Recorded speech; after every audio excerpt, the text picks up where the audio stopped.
prepare yourself, guys. This is T3 Media Studios. We are talking through the medias. We are going to give you our great episode on the Fifth Element, the costume design. Yes. Okay, I'm sorry I stumbled over the Jean Paul Gaultier and his amazing concepts for the Fifth Element and what he brought costume design wise. Yes. Really changed pop culture and costume design in my mind for this movie, so it's going to be a great conversation. Yes. Also, don't forget, we are also a YouTube channel. We are a podcast. Don't forget to like and subscribe at T3 Media Studios, as we are going to be giving away prizes to all the coolest people here who are participating during the show. So we'll give you the instructions of all that a little bit later. But let's get right into the show, because it's my fault that we started a little bit late. It's always your fault. This is the theme of our show: is we are never on time. It always ends with an ish. So if we say 8, it's an ish. If we say 7, it's an ish. So we got there though today. I kind of made him start not his normal 15 minutes late. Yeah. So he lives by his stereotypes sometimes. And it's always supposed to be a tight 30, and it never is a tight 30. Never a we tight live 30. by a tight 30, never a tight 30. Okay, well, this is supposed to be about the Fifth Element, not about how awesome I am. Okay, let's get every episode's about how awesome you are, is it not? Because you like to take that I'll take it. theme, huh? Yeah. So back to our topic. If you are interested, obviously, in cosplay and costumes, please come join us for this one. This is going to be an amazing conversation regarding how the Fifth Element really changed the name of the game for an action, fantasy, sci-fi movie. Really took it from the doom and gloom, gave it some color, gave it some vibrancy, and really nailed it in that department. It was creative. You had couture in a movie, and if there's anything couture should be in, it is definitely a fantasy movie. Yeah. Definitely fits. Couture should always be in fantasy movies. So to start us off, a few things that I think we should really get into are some basics of the movie. This movie was originally supposed to be a trilogy. I did not know that. He took 3 scripts, put them into one. It was amazing. Luc Besson really wanted to kind of not make it a drawn out scenario. I will say, for back in the day, they did complain about how it felt like it may have had some holes, but we all know that the cult classic as it is, the Fifth Element, the people who love it hard. So ultimately, it was probably the right choice for the time. But if this movie were made today, oh my gosh! Well, I'm surprised in this age of reboots, we're not attempting decided to do it. I think that reboot it might be that there's too many people afraid to do it. There's certain movies that, because they're such a cult classic, they don't touch anymore. This wasn't well received at its time. But it was an underground cult. Did Chris Tucker get Razzie? Yeah, I think he did, or something like that. Unbelievable! Yeah. I know. And he wasn't even the original actor for that role. It was Prince. They had Prince in mind for the role. Yeah. To bring that about, so Prince and Jean Paul actually had a conversation whenever he was in the talks for the movie. Right. And they were going over costume ideas, which I always found this interesting. And Prince stated that the ideas that Jean Paul had for Ruby Rhod was too effeminate, and for Prince. And he had originally had him in gowns, and had originally had him more in the feminine side of his costumes versus where they did the fishnet type of it was intense ball gowny. Yeah. And so when Chris Tucker came in, they really played to his masculinity within the femininity and really did that gender bending. One of the great points about this movie in regards to its costume design is how they brought about the LGBTQ aspect, creating gender bending costumes. Just to continue on the Ruby Rhod aspect with Chris Tucker, the top of his outfit being very ball gown-esque with the sleeves. Open. Yes. Then they turn it into a pantsuit and creating that masculinity with the effeminate characteristics that were applied to his character that he brought to it. And they did it more than once, because the leopard was open. And the roses was a big. Yeah, so they really brought the ball gown to the top half and brought that masculinity to the bottom half, give him some pants.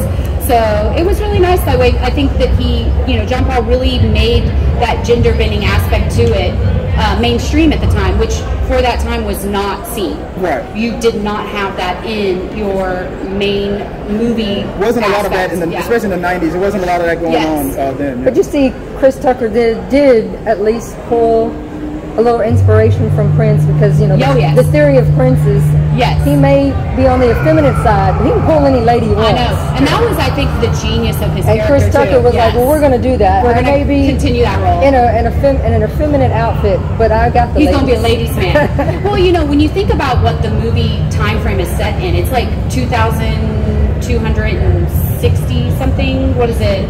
2263. The year that the movie took place? Yeah, the movie took place. They always get it wrong. It was probably 2025. It's, you know, 2263. We're supposed to have the flying cars now. Yeah, I know. Don't get me started with Back to the Future. Yeah. But with that time frame, you know, the idea of what was considered normal masculine feminine behavior and his real draw to bring that as normalcy, like it was normal that Ruby Rhod was dressed in a feminine manner and acted with effeminate qualities, but was pulling the ladies left and right, like had the fan club, had all these people fawning over him, and really melding that personality and those characteristics. It was definitely larger than life. Definitely larger than life. And the costume design really brought about creating those scenarios for him. I really loved how Jean Paul did that. He created literally 10 collections in one movie, y'all. This was a $90 million budget, the largest budget for something not done in Hollywood. Something that was done in it's considered a foreign film. I thought this movie was an American film. It is considered a foreign film. It is considered a foreign film, and it was one of the largest budgets of the time for a foreign film. And getting to combine that couture with Jean Paul, and he made 1,000 costumes. Do you know that every extra in there was in couture? The freaking aliens are couture. He designed. There are his drawings for every character that is displayed in there. Every character. It baffles my mind. Can you imagine the kind of work that took? It was a huge project. It was huge. So to break down, let's start with a couple of the characters. We got your main characters. You got Leeloo. We all love us some Leeloo. I myself cosplay as Leeloo. That's how we met. I was literally about to start. That's how this whole thing started. Talking through the media started here in Comicpalooza many years ago now. When Tabatha was just fangirling, I was, because I was in my Leeloo and my bandages, running up to you.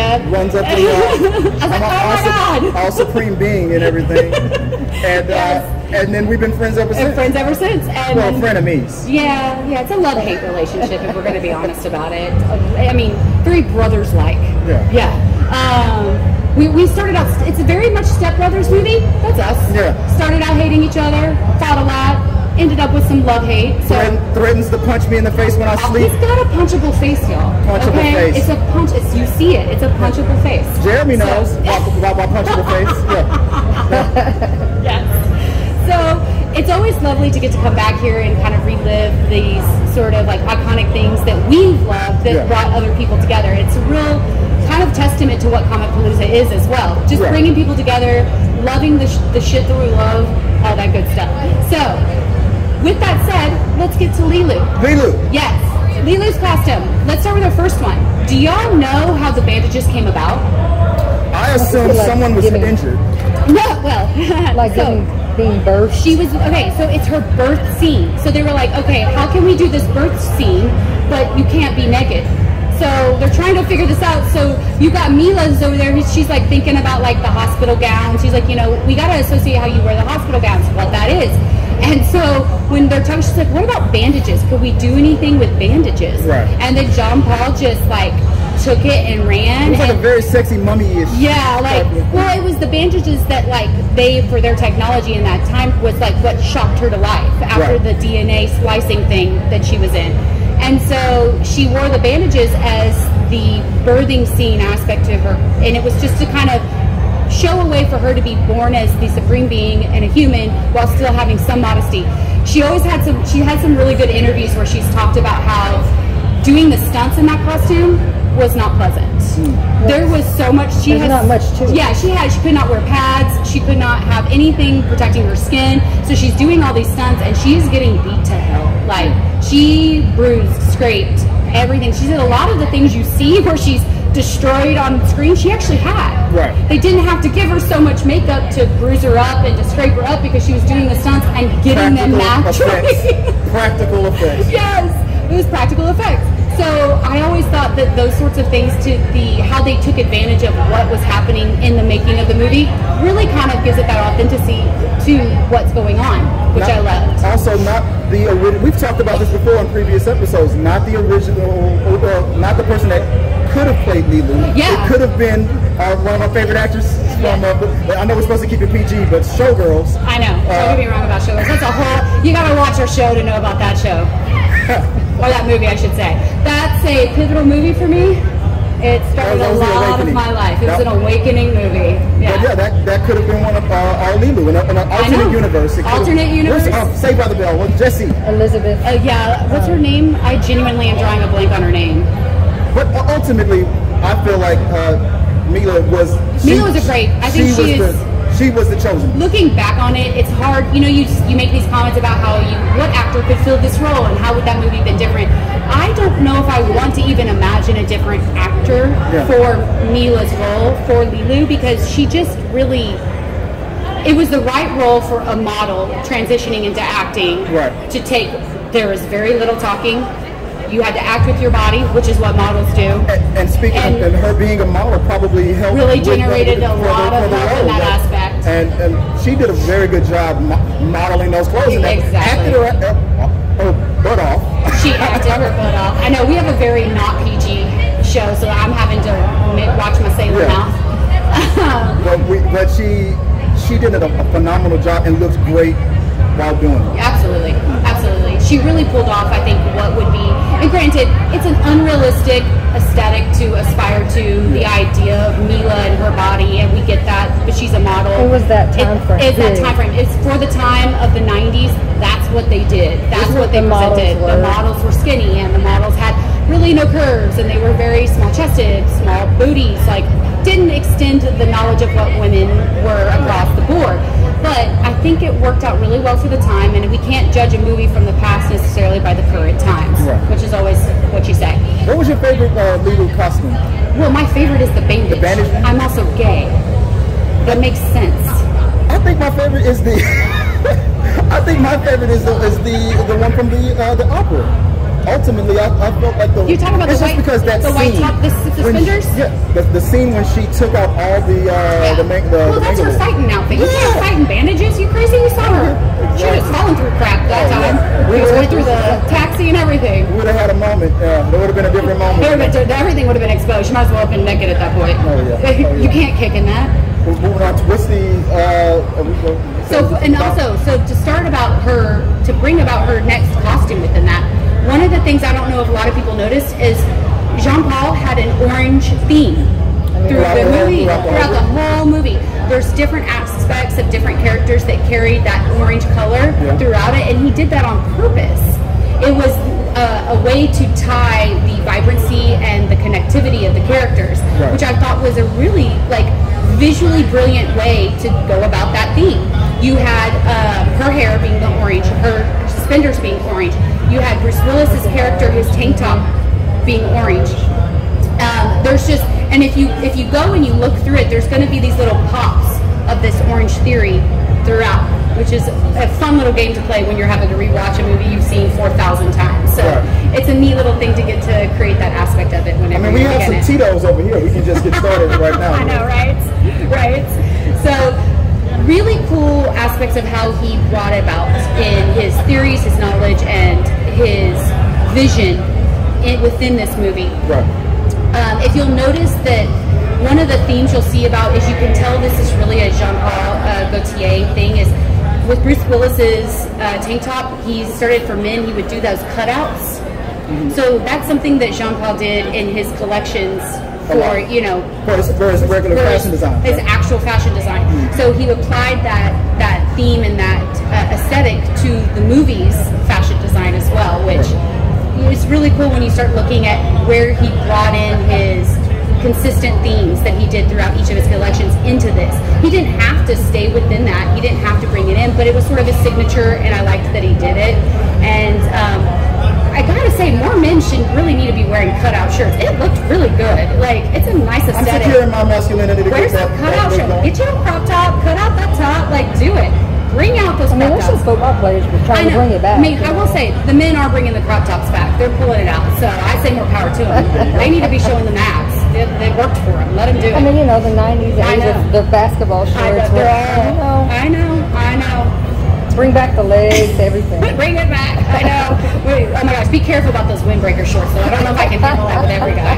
Some of those guys need to wear underwear and meet it. Goodness. Korban Dallas, he says here, had more layered and complex feel in his costume, reflecting the character's multi-factored personality and his background. Did you? And then you notice with that his background, they brought in for him to have whenever he was going to the cruise when he won his prize, you know, for his mission. They brought out the bomber-esque jacket for him to put on, which is like that military nod because he had the military background. Right. And I loved that Jean Paul even went to a more traditional route with his military costumes, like when they were showing them coming to get Korban to try to convince him to do the mission, and they're all in their uniforms, and the way that what aspects he picked about the military uniform and where he exaggerated that, and yet even though they're brown, they're not a typical brown. Like he still somehow made brown vibrant. I'm like, how'd you do that? Like the blend of the traditional to his looks. Extraordinary was a good mix. Yes, it was a really cool concept of him really bringing about his vibrancy and his aesthetic to even the traditional aspects of what he was trying to visually give you. Right. And I loved that. You had my favorite. So this year for our Comicpalooza dress up, because we dress up on Saturdays, is, you know, you got your Ruby Rhod over there, but I am not dressing up as Leeloo this year. We're not doing the bandages. I know. I did it 2 years in a row. I'm out. I want to be able to eat and breathe. But I'm doing a background character because I think one of the great things about this fifth element is the background characters. There are several costumes within this movie of background characters that are phenomenal, and one of the ones I'm doing is Baby Ray. Yeah. And if y'all don't know who Baby Ray is the guy who is deaf, who's wearing the powder wig and the lace top with the skirt, and Ruby Rhod's like talking about it. He's got all these ladies around him, and he's like, do your line. To the left, we have some ministers who's more sinister than minister. To the right, we have Baby Ray off stage and scream. He's not going to get much out of this concert because he's stone deaf. Yes, he was deaf. And so he has a great scene with Bruce Willis where, you know, Bruce is screaming to him about getting a gun, and he can't hear him. He's like, get the gun. He's pointing at the gun. He's like, the gun. And then Baby Ray's like, oh, I got it. And then he goes and grabs 2 pool table balls and rolls in the pool table balls instead of the gun. Best response. Let's talk about that costume that he was wearing. He was wearing that a see-through lace top, a powder wig, again, male character, and a sort of like a tulle skirt-esque thing with boots, mind you. You know, they're doing those mixing of feminine and masculine aspects. I mean, we're in a future world where everything's just like it's very unisex. Yes, it's very fluid, as I like to call it. Yeah. And so, really blending those two sort of aspects and creating this sort of neat concept of what a masculine, again, a man surrounded by women who is in effeminate clothes. He's not doing bad with the ladies. He's not, even being deaf. I mean, granted, that probably works in his favor, but by most men's opinions. So, but yeah, it's these background characters. They had real thought put into what their costumes would be. My absolute favorite, which I think I'm going to do next year as another background character nod, was the McDonald's employees. Oh. The McDonald's employees are literally in these tight, like, mini dresses that are red, and they have the M gold arches around the boobs with these very superhero-esque. Yes, very vibrant, very. Like, it's a very detailed background character costume. Yeah. And Jean Paul really put in hours and hours of work. You're right about even the background characters made me want to know more about those characters just based on the look. Yes. Yeah. You're like, at that point, I was like, well, damn, those some fancy-ass McDonald's employees. Yeah. Like, and these, like, my feet would be hurting. Like, that's literally what I'm thinking. Yeah. But, so their background characters, even how they did the police uniforms, you know, taking this futuristic concept and not making it doom and gloom and almost making it this cheesy, campy idea, but it never felt ridiculous. Weirdly enough, it seemed to really work for everything that was going on in the movie, and I love that it never felt ridiculous. The one costume that I did not like that you mentioned was the police uniforms. I thought they were not functional. I mean, who are these guys going to arrest? Okay, so I think they can't chase me. I think that was the point. I think the point was to make them comical. The point was to visually create a sense of hilarity because these guys were really not able to do their job. I mean, they're getting all the scenes of them are them at McDonald's, or when they're chasing someone, they're in the car and they're just on the sirens. In your typical Star Wars fashion, we're shooting. Yes, no one's getting hit. They're not good shots. You've got the only way that they really like apprehend someone is they barely move. They do no work, and so the puffiness, the largeness, the cartoonish aspect of those costumes, I think, played into what they were trying to create for the police officers. I think that was the idea, in my opinion. Granted, I didn't think about it like that. They were very stormtrooperish. Yes, it was comical. It was comical. You can't see anything in those helmets. It was not a practical police officer uniform for that movie at all. I'll give them that. Yeah. Okay. So redeemed. Yes. Redeemed. I think that it was purposeful in my mind. Okay. So we've already talked about Ruby Rhod, so we can get to the man. Let's get to the man himself. To Zorge. Oh, we got Zorge right there. Perfect example of what Mr. Zorge was happening over there. You got your businessman. I will not push the red button. No, not happening. But he might. He's actually a guy that would push the button just to see. I've already pushed it. Yeah. See, I knew it. These concepts of a businessman and what that entailed, and what the fashion entailed for a businessman in that time, I think was a really interesting interpretation as well. He really pulled in this, because you got to realize this was in the 90s, so what fashion was in the 90s?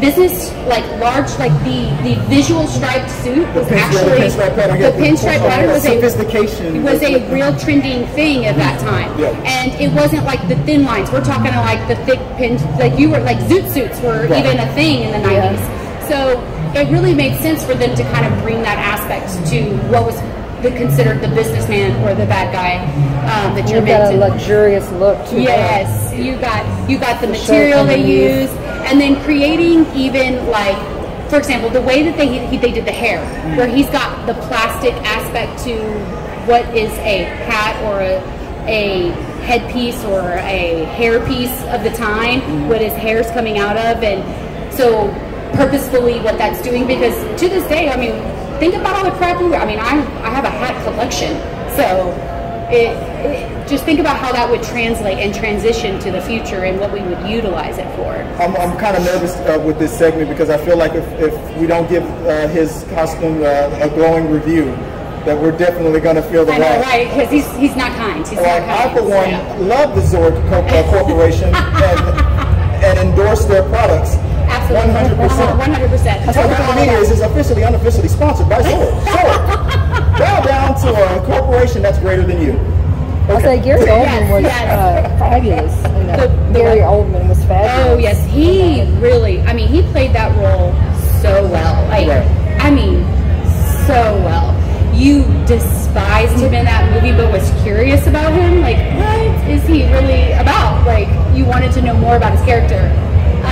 He was a showman. He really was. Really, every scene he stole. It really was. And the way that they set up his character in the sense of how he interacts with the aliens and getting them to do the work and eventually blowing them up, and all the ways that he stayed on top really showed that corporate ingenuity of how we kind of look at businessmen and how they solve the problems, which I thought was really played out well. You know, it really played out well in my mind. But I mean, think about, okay, so we're talking about Zorge, his assistant, who is literally changing her nail color with a device that she just sticks her finger in, and the nail color is changed and done. Like, the way that they took the details of this movie down to how they did makeup. You had Leeloo's makeup, with Chanel makeup. The eyeshadow, yes. So you had all these ways that they took our day-to-day costume and wears and futurized. That's not a word. I made that up. But we're gonna go with it. Where they futurized it. Yeah, and really brought in the concept of what could possibly be done in that time, and how would that apply to fashion? Because makeup, nails, that's part of fashion. Everything in basic fashion, they boosted it. They boosted it, to another level. They took it to another, and it was to the detail. To the detail. I mean, bringing about Chanel as the makeup, I mean, come on, that was brilliantly done. Brilliantly done. Giving that nod to fashion in that way and carrying it forward was really well done. You had a lot of little things throughout the fashion, I think, that took the cake with regards to the details. Big one for me was the makeup. For me, was the makeup. I think another aspect to it that I think it's not, and it's hard because it's not truly fashion based, but it's like technologically based, is when you got to Korban in his hotel and the way that things interacted and how he did his daily activities, which would affect how you get dressed, how you get ready, down to his shower and how that cleaned us, down to his bed and how it got made. They really took the details of that futuristic aspect and applied it to the day-to-day activities, which I think really helped boost that fashion part and the costuming part to where we would think costuming would go in the future. So I thought it was an interesting aspect to that. I like the fact that the note, my overall, the note here said, overall, the Zorge pinstripe suit costume from the Fifth Element movie are a standout example of expert costume design of quality and craftsmanship. You really had to get that in there. You got it right. I want him to push the button on me, man. I know, he's looking at you. I have my back to him, so I'm not feeling the pressure, so Zorge's not bothering me. But I can definitely see you sweating over there. You got to make sure you put in those good words. Oh, yeah. One of the things I think was interesting that you don't really think of as a costume because it's not clothing, but it really is a costume. It's cosplay, so to speak, is the Diva. The Diva's entire being. And I'm saying it correct, the Pleba Laguna. Yeah, I'm not going to try. I'll never say it right. I'm not going to try. I could listen to the Diva. We just called her the Diva. I could listen to the movie 17 times and still not say it right, honestly. But her head to toe, like the Amazonian aspect that they kind of gave her, this incredibly tall, elegant, and 100% the inspiration to the what's the water-based movie, the aliens with Avatar. Yeah, 100%. Avatar would not be here if it wasn't for the Diva. You think? 100%. Okay, James Cameron will confirm. Okay, you talked to him the other day? Yeah, okay. As long as you got that word in. I got him on speed up. Okay, you let me know what he says. I'm curious. I want the details. Yeah, no, it's really interesting how they really captured in my mind, almost. I always felt like it was this Amazonian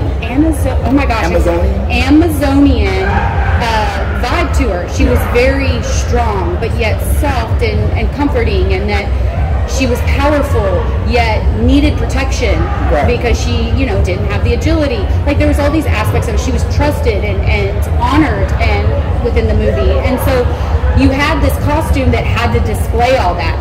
And I thought they gave her the grandeur that she deserved. Right. I really thought that they did that well. They somehow made what in my mind looks like a silicone plastic aspect of a costume graceful. It is not an easy costume to go around in. It's interesting that you say Amazonian. I would have gone Atlantean, likely. I guess I'm on my water stuff. You're thinking of water because to you, you're getting a water vibe. Yeah, I'm getting a water vibe. I'm going off of presence, the height. I mean, the way she flows. The way yes, that's very graceful, but water can be graceful, but Amazons are graceful too. I can't imagine the time it took to get into costume. Oh my gosh, the costume, that had to be hours upon hours of makeup and hair. I can only imagine. They have to have things like, you hear celebrities all the time and actors, and they talk about having to sit in the chair forever to do all the makeup and to do all the costumes, and that to me has got to be a pretty hard part of those kinds of jobs, because then you got to prep to act, but you've also got to prep to literally be in a chair for 6 hours and then be in that makeup for another 6 hours at a minimum, because they're not working like partial days. So the whole concept it's hard work. They make the money they make for a reason, sort of thing, so that we can be entertained. There was a lot of cosplay of that character, or a lot of reenactments of that scene and throughout pop culture after that movie came out. For all the things that you hear about how it was critically panned, that scene was redone. From what I remember, Can you give me an example of what you mean? I saw it maybe on spoofs and things like that. It was spoofed a lot. And, I think it was spoofed a lot because it is a cult classic. I mean specifically the Diva scene. The Diva scene, yeah. I think the other day I weirdly enough came across a burlesque show where the girl dressed up as the Diva for her burlesque show. It was Granted, it was TikTok. We're not going to lie about where I saw it. It was definitely TikTok. But she was a burlesque show, and she had dressed up as the diva. I was like, okay, that's actually pretty good. She sang it. I mean, I sang it. She wasn't just playing music. She was doing burlesque, singing the opera. I see a lot of people on TikTok doing the singing. Yeah. They're not dressed up, but and y'all know the actor that played the diva? Well, the actor that played the diva... was it May when the breast... Yeah, she wasn't the original actor for it. I heard. The original actor never showed up. That's the director at the time's fiance. Yeah. That was Luke Besson's fiance. She was a pull-in because that actor didn't show up to do that role. Rigged. And I couldn't find anywhere who the actor was. The original? The name of the actor of the original who was supposed to do it that didn't show. I think because she didn't show, they didn't release the name. But yeah, I thought that was an interesting tidbit that it was just randomly Luke's fiance. I mean, I have theories, but we won't go there.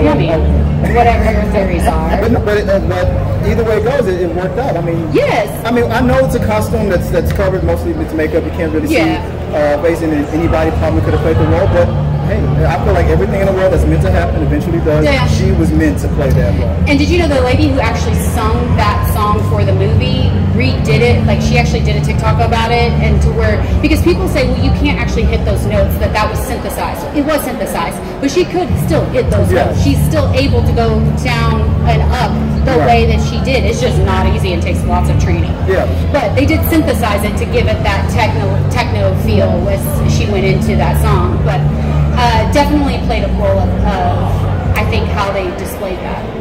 The next costume that we're going to talk about was from what's those aliens called? The Mangalors or Mangalors? Aknot, yeah. Which is the costume that I'm thinking about. Yeah, you're talking about doing next year. Yeah. That's the costume that we were hoping you would do it this year. I will. He'll be the honor. I was thinking about getting ripped off by Zorge next year with the purchase of these weapons. But the one thing that I loved about the Mangalore was one of the actors that played, I can't remember his name, but I loved him when he was in his human form. Oh yes, absolutely. So I'm wondering if I should, day one, be in my normal bald-headed, punchable face self with the Mangalore costume. I think it would look great for the aliens. Yeah. Punchable, it's perfect. And then on Saturday or Sunday, then wear the actual mask. But a little bit about, what did you think about that was a simple, to me, not that much of a complex costume. It was darker. That was where your dark doom and gloom came in for your sci-fi fantasy that tends to be the way that people go. Yeah. So they still tied that in, but even within that, they still did exaggerated concepts. Yeah. When you look at what he's wearing, everything was still very exaggerated, very overdone, down to the things that were hanging from him, the color that he had of the uniform, where it was a wider color. It's not like it's like right around his neck, everything kind of set here. And that was to honestly give the perception of him going from his alien head to his human head whenever they were transitioning back and forth. And so I think that even with them doing that, it still was an exaggerated piece, which was sort of that theme and concept throughout all of his costumes, which I found fascinating. It really played to that and didn't minimalize it and didn't make it, like, one of the jokes that I heard that they were doing comparisons to is, like, when you look at Star Wars and you look at some of the costumes in there, like for the newer movies, the guy looks like he's wearing jeans you could get at Target. Right. When you look at a fantasy and you look at a sci-fi, it's futuristic. You want it to be something that's not of a concept that you can get now. You want it to be different. You want it to be unique. You want it to be this thing that is almost unattainable that you have to make. And I think that that's really what Jean Paul did for this movie, that even though at the time it wasn't critically acclaimed, that we're able to still enjoy that movie and look at because of the exaggerated nature of those costumes. I don't think you get that these days. The couture, because they focus more on special effects. Correct. All of the I think we should really honestly be bringing couture back into movies more often. That's the purpose of couture. Couture is walking art. And when you mix walking art with visual art in the aspects of your movie, those are perfect blends in my mind. It makes sense. It's logical. It's very logical. So I love that. What was your next costume you wanted to discuss? We're here. I was waiting for it. My wife, who obviously got hit on by some YouTuber because of the VIP stewardess. She was looking good yesterday. Yeah, she wore that outfit yesterday for Fox. And will not be wearing it again tomorrow at all. Yes. Oh yeah, she will. But the VIP stewardess, Zone 2 and Zone 1 stewardess, to be specific. The flight attendant outfit. Flight attendant outfit, stewardess outfit. And there were two different colors. There were some with like a darker. It was a darker level blue and some with that lighter blue. Right. Same basic mini skirts. You know, it's very sexualized. Cutouts. Again, the cutouts because that's Jean Paul's. You know, very aerodynamic. I mean, they were stewardess. They were very aerodynamic. I cannot with you. Cannot. What? Gosh. And the hat. You had it right here in the notes. Yeah. Who tapped that part out? With the wing. With the little wing. Yeah. So exactly. Very flash. Yeah. I love that they gave him the boots with the chunky heels for practicality. There's like little details like that they did that was a practicality aspect that I loved. They don't have matching hair. They were all blonde. Oh, they did. They did all have the blonde wig. I mean, that was actually one of those interesting things because they played on different races, but they all had the same hair, and they all wore those wigs. I went through and noticed the makeup for them was extremely simple. For most of it, they had blue. Yeah. And that was it. And I think that's because you had such exaggerated costumes. Like they didn't even appear, I mean, I'm sure for camera they were, but the color of their lips was almost matching their skin. Like it wasn't... More natural aspects of it all. Yeah. High tech and luxurious is what I wrote. Yeah, well, you would. Very rare. Yeah, you would for sure. Actually, I have a picture of it right here. But yes, there was the lighter blue and the darker blue, all mini skirts, different cutout aspects. They placed the cutouts in different spots, just like he would do with his couture lines. And so it was definitely a nod to that. Did you know, to go jump back, because this reminded me of it, to jump back to Korban Dallas, Bruce Willis's character, did you know that his tank top was a nod to his Die Hard costume? I assume. Yeah. I assumed they were going for that's what that was. Because Korban Dallas did feel very John McClane, is that what it was? His name? And I don't watch that Christmas movie. Die Hard is not, okay, we're not going to do that. We're not doing that. The Fifth Element is more of a Christmas movie than You're going to get him on a tangent.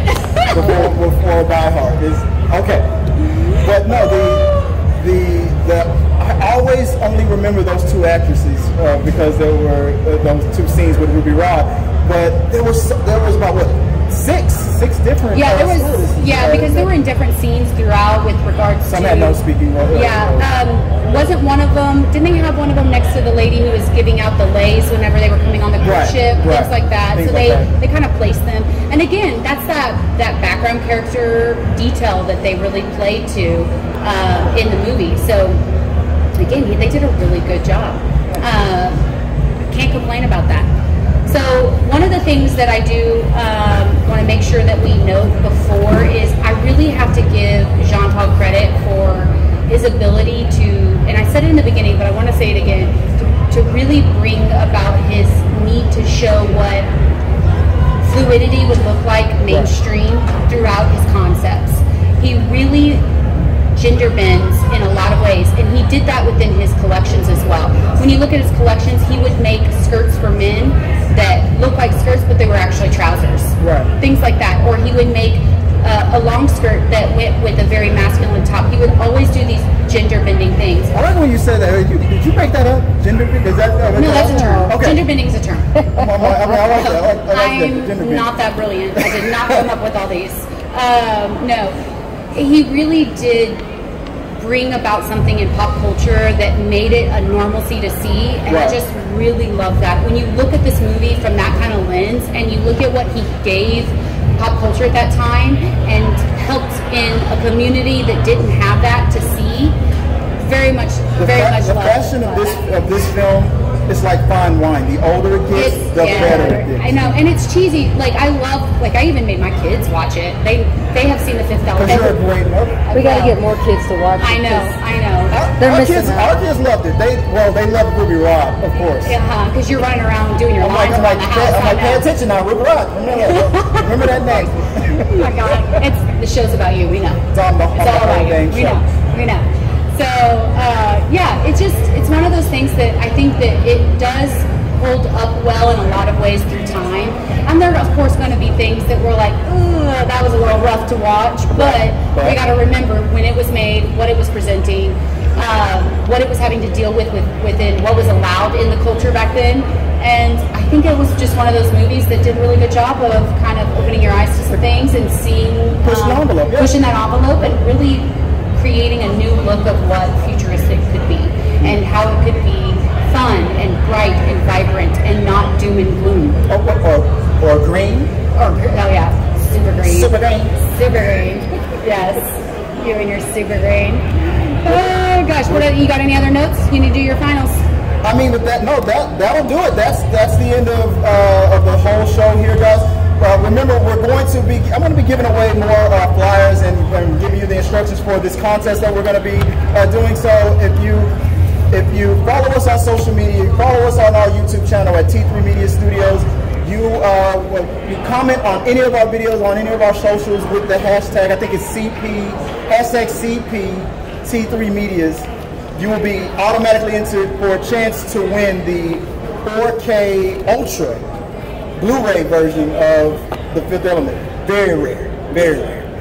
So we're going to do a drawing of that later this weekend. Like I said, I'll give away more flyers of the instructions and everything. The QR code, I should have the QR code up. That's okay. No, we'll do it later. Yeah, we'll get it out. Look out for Ruby Rhod later throughout the weekend. He will be giving away the instructions. He's around here somewhere. We'll have all that. But people want to find you online. Tabitha, where can people do that? Oh, you can find me on TikTok at Let'sHaveFun012 or on Instagram at Tabitha.Jordan.18. That's me. Joy, if people want to find you online and not flirt with you because you're a married woman, where can they do so? Definitely flirt with her. She deserves it. My TikTok is Viola Fagan, and my Instagram is Scrub Hats and More by Joy. And guys, I'm Chris Fagan. You can find me at Chris W. Fagan. I will be online monitoring all of her social medias because I'm toxic. No, I'm joking. And you can also find us at T3 Media Studios on all the socials if you want to follow us. Like I said, we do a show about entertainment news and reviews by fans for fans. That's the show, guys. Appreciate you guys for standing around with us here at Comicpalooza. And until next time, guys. Peace. Thank you guys for watching our video. I really do appreciate it. Remember, you can support our show by becoming a member or a patron. So click the subscribe button. Don't forget to ring the bell for notifications so you'll never miss out on when we go live or post new content. Let's stay connected, grow this community together. Like, subscribe, comment, and let's keep talking.